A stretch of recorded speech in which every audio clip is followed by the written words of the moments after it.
நொடி கூட யோசிக்காம அமைச்சர் செய்த செயலை பாருங்க.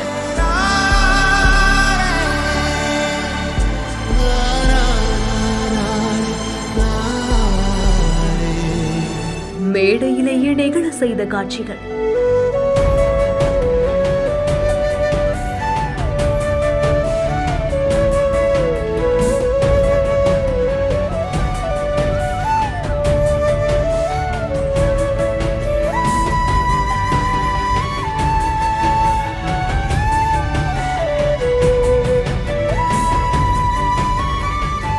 சென்னை டி நகர்ல நடைபெற்ற நலத்திட்ட உதவிகள் வழங்கக்கூடிய விழாவில் ஊரக வளர்ச்சி மற்றும் நீர்வளத்துறை அமைச்சரான புசி ஆனந்த் அவர்கள் கலந்து கொண்டு தூய்மை பணியாளர்கள் பலருக்குமே நலத்திட்ட உதவிகளை வழங்கியிருக்காரு. கொஞ்சம் கூட யோசிக்காம அன்போடு அவங்களை கட்டி அணைத்துக் கொண்ட காட்சி மேடையில் இருந்த பலரையுமே நிகழ்ச்சி அடைய செய்திருக்கு. எதிர்பாராத இந்த அன்பான செயல் தற்போது சமூக வலைதளங்கள்ல வேகமா பரவி பலருடைய கவனத்தையும் ஈர்த்து வருது. இந்த செய்தி குறித்த உங்களுடைய கருத்துக்களை ஷேர் பண்ணுங்க. மேலும் செய்திகளை உடனுக்குடன் தெரிந்து கொள்ள பிஹைண்ட் நியூஸ் வாட்ஸ்அப் சேனலுடன் இணைந்திருங்கள்.